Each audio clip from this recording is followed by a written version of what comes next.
नवाज शरीफ साहब बिरून मुल्क थे, मरीम नवाज साहब भी बिरून मुल्क थी, शहबाज शरीफ साहब भी बाकू और सऊदी अरब के दौरे पर थे। आइंदा हफ्ता बड़ा अहम है, जहाँ पर एपिक्स कमेटी के इजलास भी होने हैं, दहशतगर्दी की सूरत हाल के हवाले से जायज़ा लेना है। नवाज शरीफ साहब भी वापस आ रहे हैं, मरीम नवाज साहिबा भी, शहबाज शरीफ साहब भी, बिलावल भुट्टो भी नाराज़ हैं, उनको भी नून लीग ने मनाना है। 24 नवंबर की कॉल भी सामने आ रही है। नवाज शरीफ साहब ने जब बाहर गए तो थोड़ा सा उन्होंने अपने दिल का हाल या अपने दिल का बोझ हल्का किया, लेकिन बहुत स्लाइटली सा।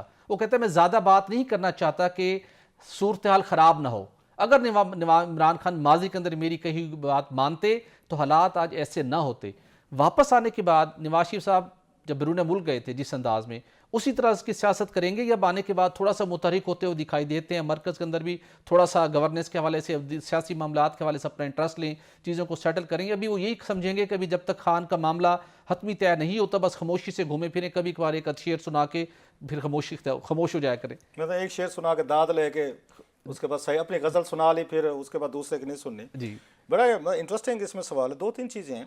एक तो ये मियाँ नवाज शरीफ साहब आप नोट करें, जब से हुकूमत बनी है शहबाज शरीफ साहब की, उन्होंने सेंटर में कोई दिलचस्पी नहीं रखी। बिल्कुल नहीं, बिल्कुल नहीं। मेरा ख्याल है उन्हें जो थोड़ी सी हमारी एक सिविल मिलिट्री अलायंस बना हुआ है या एक हाइब्रिड सिस्टम है, मियाँ साहब का एक क्रेडिट तो देना पड़ेगा, कभी लाइक इट और नॉट, कि उन्होंने कभी इस ये सिस्टम के तहत काम नहीं किया।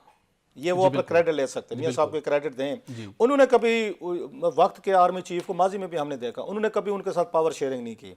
चाहे वो जेल में गए, हुकूमतें टूटी, कुछ भी हुआ हो, चाहे 93 में उनके जनरल उनके साथ प्रॉब्लम आ रहे थे, उससे पहले आसिफ नवाज साहब से प्रॉब्लम आ रहे थे 92 में या 90 में जनरल असलम बेग के साथ उनके है। अच्छा, ये फिर उनके नहीं लूंगा, इन्हीं का फिक्र था, उन्हीं का फिक्र था। हालांकि उस वक्त या आर्मी चीफ काकड़ साहब बन चुके थे, उनके बाद आए थे मेरा ख्याल है आसिफ नवाज साहब के पास। फिर उनके प्रॉब्लम ये जहांगीर उनके साथ करामत के साथ आए थे, अगर आपको याद होगा, उनके साथ आए थे। फिर उनके प्रॉब्लम जनरल मुशर्रफ के साथ है। फिर उनके प्रॉब्लम जनरल इमन रहील के साथ डान लीग्स पे है। फिर उनके हमने देखा जनरल बाजवा साहब के साथ ओपन पे है। अच्छा, बाद लोग कहते हैं किसी के साथ चल ही नहीं सकते। मतलब एक ये भी तो इल्ज़ाम लगता है कि 5 आर्मी चीफ आपने लगाए हैं, 4 जो लगाते हैं, एक हफ्ते बाद आपको उनके साथ फटा भी हो जाता है। ये इल्ज़ाम भी लगते हैं।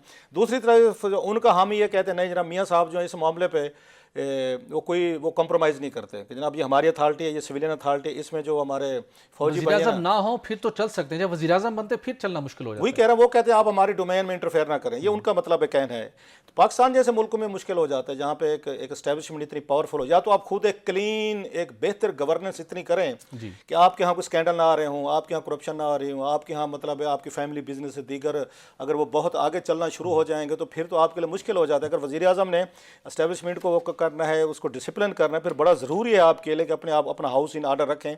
वो सैडली मियाँ साहब कुछ मौक़ों पे वो हमने देखा अपना हाउस इन ऑर्डर नहीं कर सके। फैमिली और वो कहते हैं फैमिली एंड फ्रेंड पैकेज जो है, तो वो हमें नज़र आता है। अपने घर के सारे लोग, मतलब पूरे फैमिली के लोग पावर में हैं। एक आपने किचन कैबिनेट बनाई है, खुद हैं भाई, बेटी, फिर उसके बाद दामाद, फिर समधी, वो सारा अब जब शामिल कर लेते हैं जमहूरियत का वेरी कंसेप्ट खत्म हो जाता है, जिससे वीक होते हैं। मैं आपको थोड़ा इंटरप्ट करना चाहूँगा। उनके दामाद की आपने बात की, कैप्टन सफदर साहब की, आजकल उनकी एक वीडियो वायरल हुई है। मुझे लगता है उन्होंने शायद आपके कॉलम पढ़े हैं या आपके कमेंट सुने। वो कहते हैं देखें जी कि हमारे नवाज शरीफ का भाई प्राइम मिनिस्टर है, मेरी अहलिया जो है वो वज़ीर आला पंजाब हैं। वो कहते हैं साढ़े को की है, साढ़े को सिर्फ नक तक होक है। अब हमें ये बात समझ नहीं है वो क्या कहना चाह रहे हैं, क्योंकि नवाज शरीफ और किस कॉन्टेक्स्ट में कह रहे हैं कि हमारे पास सिर्फ नक तक होका रह गया, मैं वहाँ मानसहरा बैठा हूँ, नवाज शरीफ साहब बाहर हैं, बाकी हर तरफ खामोशी है। अब ये बड़ा क्या इस पे बंदा इस पे कमेंट कर सकता। सफदर साहब जो हैं वो मतलब एक मैवरिक हैं। ये मैवरिक पॉजिटिव सेंस में लफ्ज़ यूज़ होता है, वैसे लोग इसको अंग्रेज़ी का इसको कोई और मीनिंग ना लेना शुरू कर दें। एक मैवरिक हैं, वो बाज़ दफ़ा ऐसी बातें कह देते हैं जो मेरा ख्याल है इवन उनके लिए, नवाज लीग के लिए भी एम्बेरसमेंट बनती है। माजी में भी उन्होंने कोई ऐसी बातें की हैं कि जिसकी वजह से वो फैमिली या उनके अपने पॉलिटिक्स में कोई कुछ ज़्यादा अप्रिशिएट नहीं किया गया। अब वो मनसहरा बैठे हैं तो उनको तो जाना चाहिए, लाहौर में जाना चाहिए। अच्छा, अब उनके मसले ये एक और भी हैं। अब हमारे भी तो देखना, अगर वो इस वक्त लाहौर में नज़र आते तो आप और मैं स्टोरी कर रहे होते इस पर कि जनाब कैप्टन सफदर साहब लाहौर में क्या कर रहे हैं, इनका क्या ताल्लुक है, देखें क्योंकि स्पाउस हैं चीफ मिनिस्टर को, फिर बहुत सारे लोग बातें करना शुरू कर दे। वो बेचारे वो अगर मनसहरा में गए हैं तो भी हम सवालात उठाते हैं, भाई साहब आप यहाँ पर क्या कर रहे हैं, दरवेशी लाइफ गुजारे वो है। तो वो एक अपनी साइड पे उनका है कि जनाब और क्या चाहिए होता है बंदे को। आपका वही वाली बात कि आप यहाँ वज़ीर-ए-आज़म भी आप हैं, जो वज़ीर आला भी आप हैं, इस वक्त पावर में भी आप लोग हैं। बाकी ये पाकिस्तान जैसे मुल्क में क्या हो सकता है ना, कमिंग टू द पॉइंट जो बात है। सो उन्होंने दिलचस्पी नहीं रखी यहाँ पे, क्योंकि हाइब्रिड सिस्टम है इस वक्त।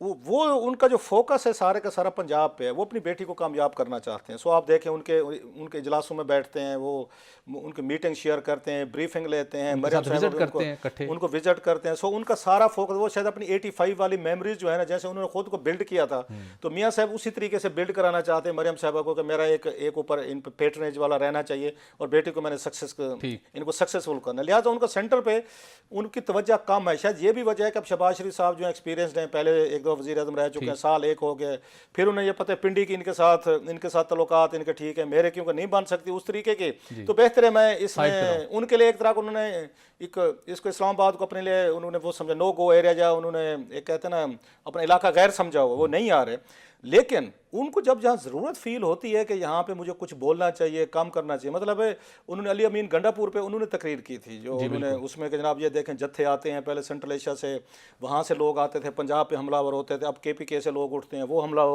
हमलावर हो रहे हैं पंजाब। सो ये उनकी जो स्ट्रेटजी थी, ये उनका बयान है उन्होंने बनाया, उसका थोड़ा सा इम्पैक्ट हुआ पंजाब में। स्ट्रेटजी आपको चलती हुई दिखाई दी? मेरा ये ख्याल है कि मियाँ साहब की जो आपने बात की ना कि आते जाते कहीं पे कोई एक शेर सुना लिया, कभी कोई दो चार साफी बुला लिया, और साथ में अपना विक्टिम कार्ड भी खेलना है कि मेरे साथ बड़ी ज्यादती हुई है। मतलब वही वाली बात जो लास्ट वीक हमने की थी कि भाई वज़ीर आज़म है, बेटी जो है वो वज़ीर आला है, खुद सारे केस खत्म हो गए, सारी पार्टी पावर में, लेकिन साढ़े ज्यादती हो